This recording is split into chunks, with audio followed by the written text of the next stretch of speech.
Ano ba, Claire? Pwede maupo ka muna? Paano kapag hindi pumayag si Kyla? Paano kapag nagsubong na sila ni TJ? Hindi mangyayari yun. Basta pagdating ni Kyla, re-respetuhin na niya tayo.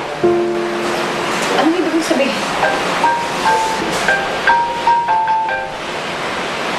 Hello?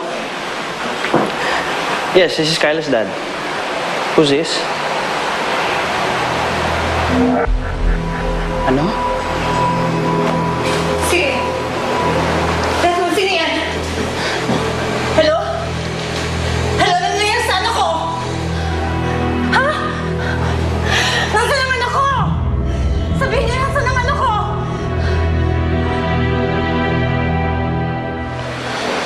Sa palagay ninyo, alam ni Jacob kung sinong kasabwat tinigilid sa kumpanya?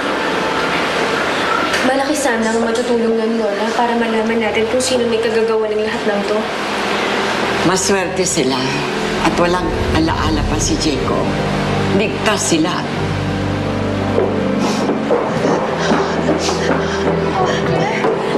Bakit? Ano nangyari?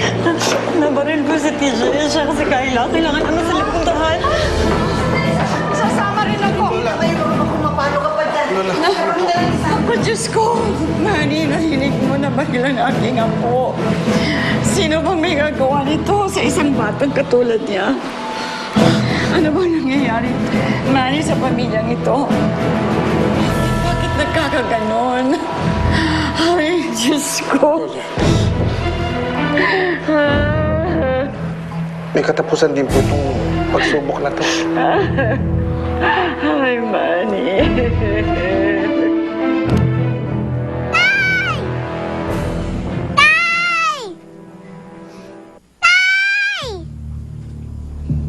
Siguro sinumbong niyo siya sa pulis, no? Siguro sinumbong niyo si Tatay Simeon, no? Oy! Ano sinasabi mong bata ka? Diyan nga, Rita. Ako na magiging nanay mo simula ngayon sa ayaw at sa gusto mo, ha? Kaya hindi ako papayag na sirain mong pamilya natin dahil dyan sa katigasan ng ulo mo. Sisiguraduhin ko pagbalik ni Simon, ikaw, magtitino ka ng bata ka, naiintindihan mo? Kasing bait ng nini ko. Hindi ako magpapakabait! Sampay ka. Balik! Balik! Hindi ka akyat, hindi ka akyat. Hindi ka akyat, ha? Ha? Akyat! Batang to! Huwag kang bababa hanggang hindi ko sinasabi, ha? Kawawa naman po si Ate Michelle. Ay, naku, hindi magtitino yung kapatid mo na yan. Kawawa talaga sa akin yan.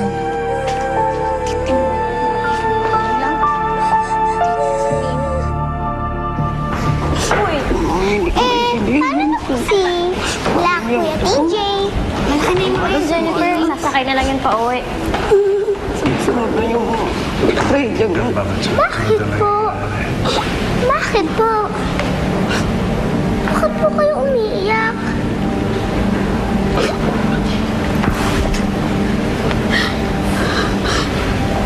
Ate Tingin, bakit po kayo umiiyak? Ate, bakit po kayo umiiyak?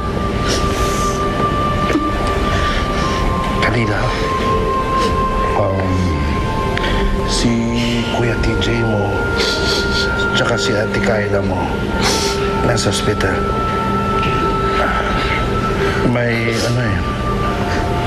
May bumaril sa kanila. Yun palang alam namin.